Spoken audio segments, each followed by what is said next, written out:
You're Only One Once by Dr. Seuss.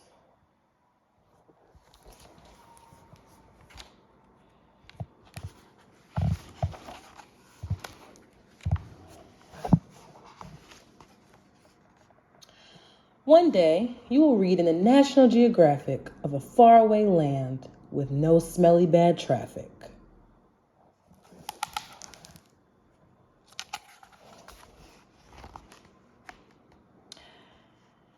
In those green pastured mountains of Fatafazi, everybody feels fine at 103, 'cause the air that they breathe is potassium free, and because they chew nuts from the tut-a-tut tree. This gives strength to their teeth, it gives length to their hair, and they live without doctors, with nary a care.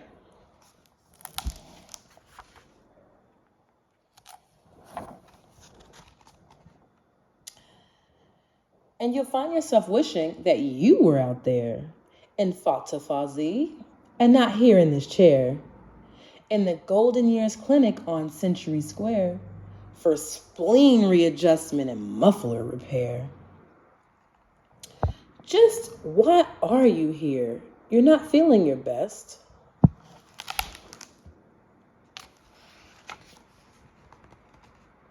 You've come in for an eyesight and solvency test.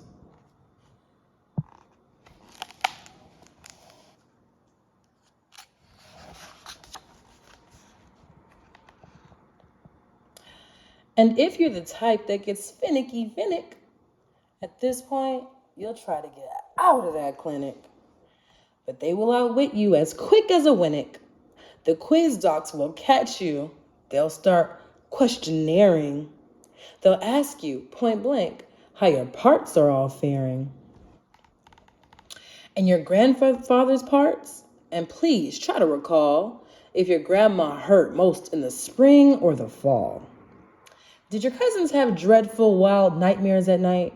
Did they suffer such ailments as bus driver's blight, chimney sweep stupor, or prune picker's plight?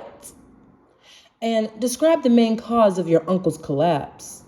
Too much alphabet soup? Or martinis, perhaps?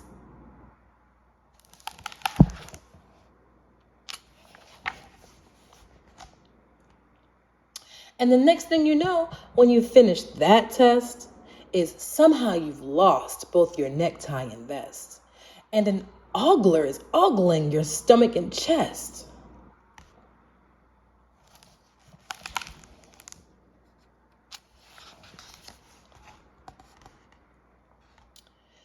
Your escape plans have melted, you haven't a chance.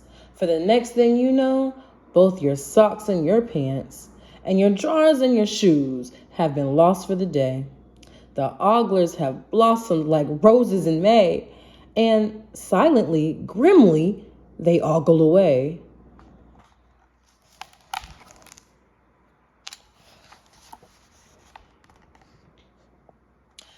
What those oglers have learned, they're not ready to tell. Clinicians don't spout their opinions pell-mell. So you're back with the vestibule fish for a spell. Norval won't bring you much comfort, but he's quite sympathetic as clinic fish go.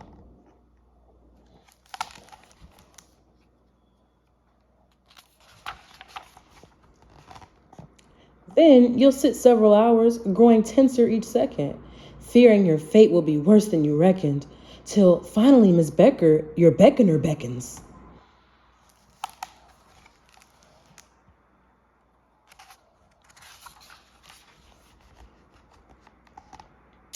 To a booth where the world-renowned earman Von Crandall has perfected a test known as bellows and candle. If the wind from the bellows can't blow out the flame, you failed, and you're going to be sorry you came.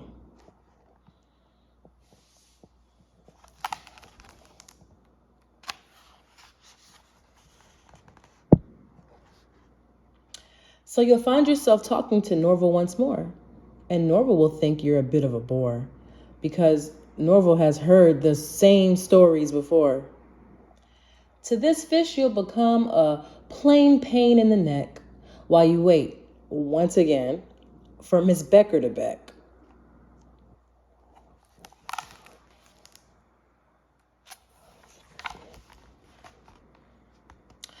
But Miss Becker won't come. With great swish and great swank, a wheelchair will come. You've gained status and rank. And Weldon the Wheeler will say with great pride, you've qualified, sir. You are now certified as a VIP case. You're entitled to ride. Through thin and through thick, I'll be at your backside.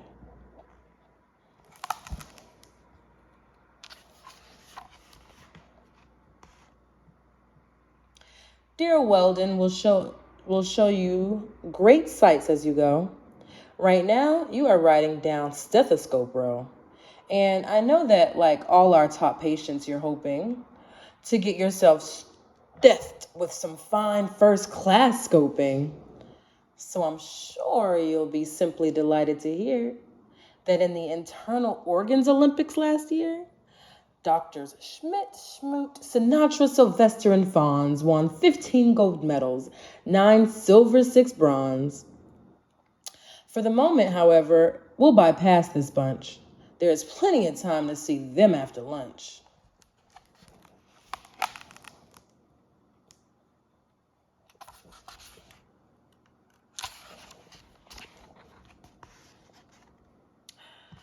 You must see Dr. Pollen, our allergy whiz, who knows every sniffle and itch that there is. Dr. Pollen will find, as he works on your case, if the face powder is wrong on your stepsister's face. He will check your reactions to thumbtacks and glue, catcher's mitts, leaf mold, and cardigans too. Nasturtiums and marble cake, white and blue chalks, anthracite coal and the feathers of hawks. Also, corn on the cob. Also, buffalo grease, and how you react when you're stared at by geese. He'll take copious notes. Then I'll hazard a guess that he'll send you downstairs to see Dr. Van Ness.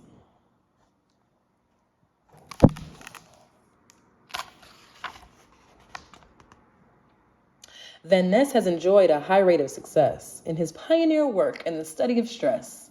So you can be sure he will stress you a trifle. Then he'll send you around to see Dr. Van Eiffel.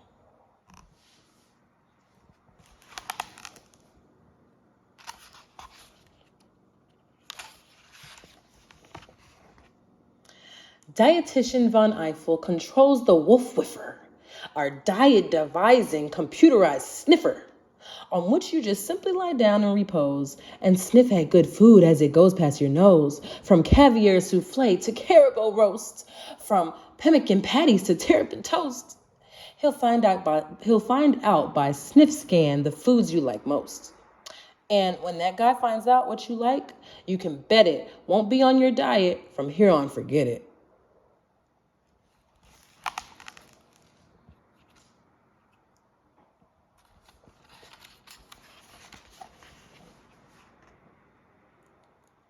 Then, into the new wing, we'll see Dr. Speckles, who does the 3 F's, footsies, fungus, and freckles. And nextly, we'll drop in on young Dr. Gins, our A and S man who does anthems and chins. And of course, he'll refer us to Doctors McGrew, McGuire and McPherson and Blinn and Ballou, and Timkins and Tompkins and Diller and Drew, Fitzsimmons, Fitzgerald, Fitzpatrick too, all of whom will prescribe a prescription for you.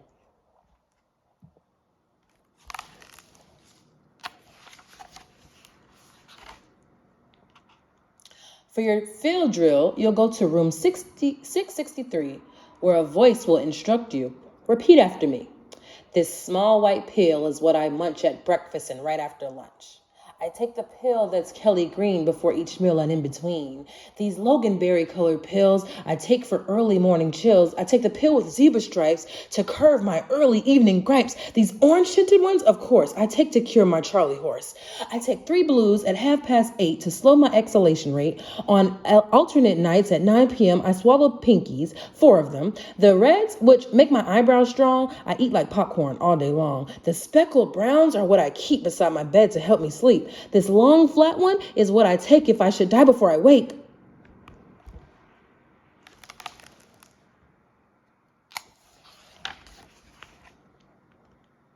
When at last we are sure you've been properly pilled, then a few paper forms must be properly filled, so that you and your heirs may be properly billed.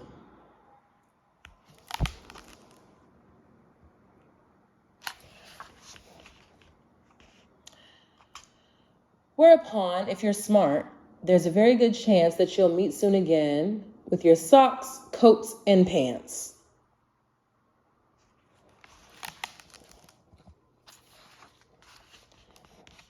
And you'll know your necktie's back under your chin, and Norval has waved you Godspeed with his fin. You're in pretty good shape for the shape you are in.